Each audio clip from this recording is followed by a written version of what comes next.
At EVE Online, you can find joy and excitement in discovering new ways to kill your enemies. Can I fit my ship with something new to tank more damage, kill them quicker, or destroy their ships before they can even get close?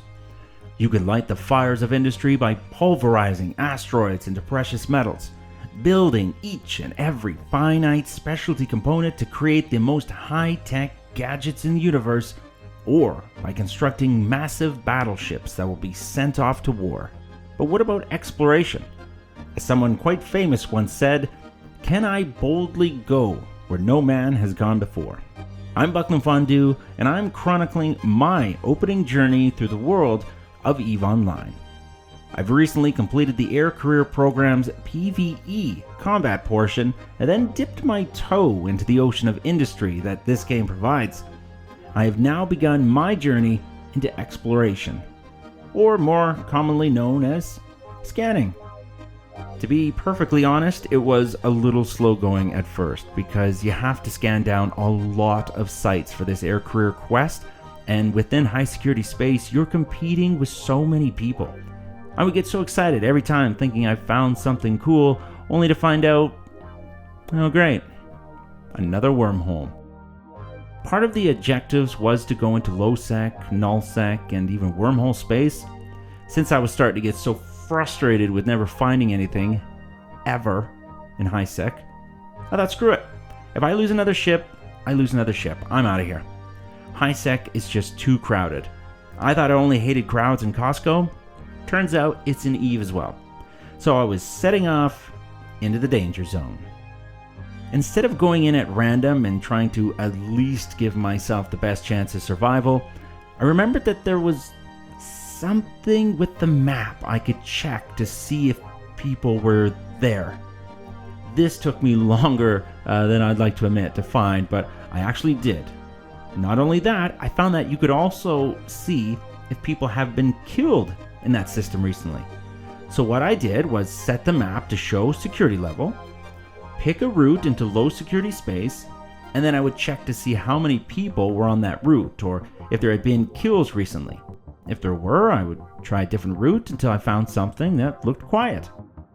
I found that once you leave that border space between high sec and low sec, it actually becomes fairly quiet. I would get at least 2 to 3 jumps away from high sec before I would begin my scanning. Oh, actually, I did forget one thing. While I was very low skilled at scanning and using all Tech 1 equipment, I did have a very big edge in completing this mission in the program. A new event had literally just started, and a part of it is to scan new relic sites. Now, not only were there a large amount of new sites to scan being added, there were also new player friendly, meaning that they're made easier to scan down and the loot boxes inside were easier to open in the minigame. With EVE Online, if you're new and haven't learned it yet, something important to know is that everything has an upgrade and everything has a counter.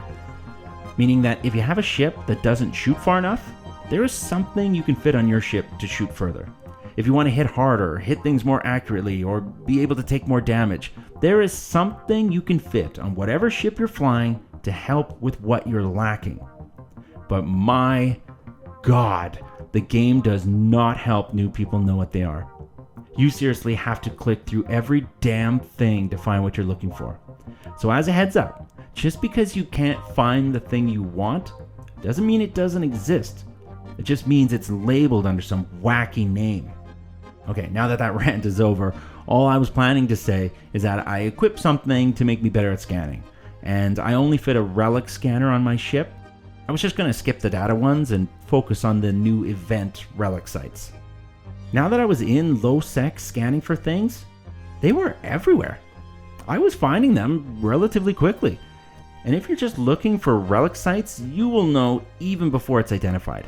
Because I found that when I was scanning, if it wasn't being discovered after the first 2 scans, it was probably something I couldn't do anyway.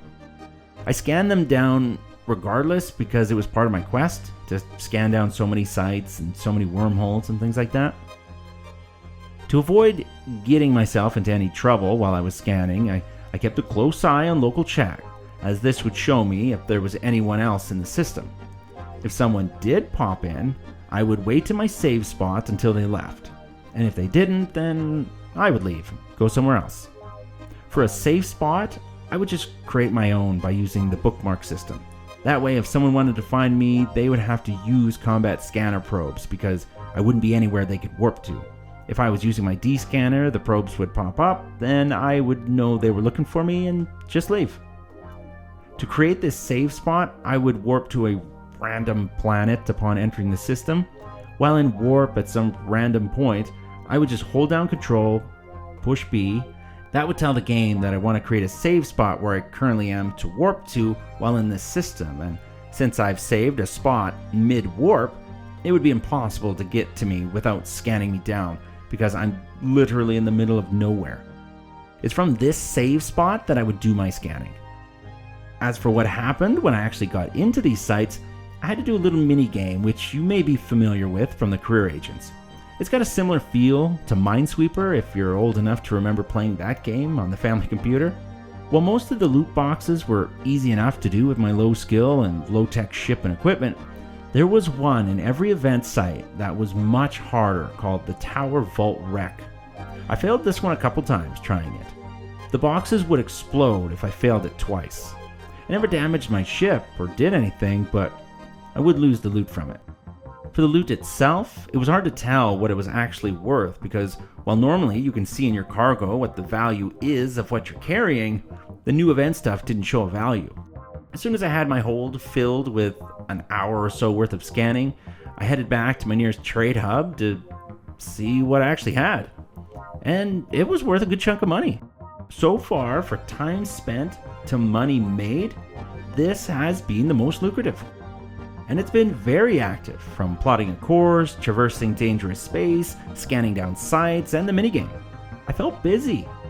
And what was nice, I felt rewarded for that busyness.